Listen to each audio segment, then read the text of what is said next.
আসসালামু আলাইকুম সুপ্রিয় নিবন্ধন পরীক্ষার্থীবৃন্দু।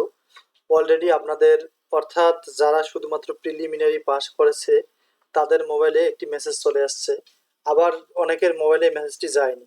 কেন যায়নি এই বিষয়টি ক্লিয়ার হওয়ার জন্য আমরা আসলে এই তথ্যগুলো আপনাদের দিচ্ছি।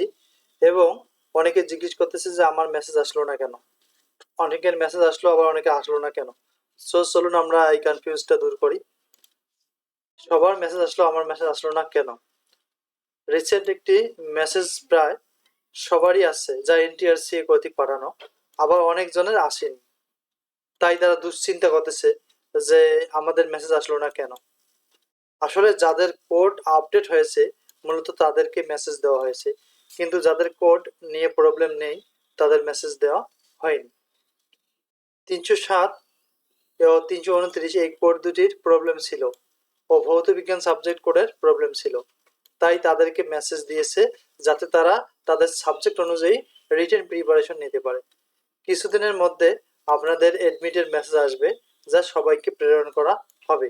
তাই যাদের মেসেজ আসেনি তাদের টেনশন করার দরকার নেই, তারা রিটেনের জন্য নিশ্চিন্তে প্রিপারেশন নিতে পারে। কারণ তাদের তাদের কোনো প্রবলেম নেই, তাদের কোড সমস্যার সমাধান ছিল না, এই জন্য তাদের মেসেজ আসেনি। আশা করি যাদের মেসেজ আসেনি তারা দুশ্চিন্তা করার কোনো কারণ নেই।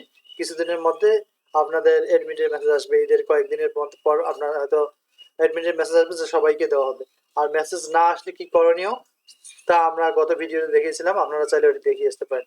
Thank you for watching this video, see you on another video.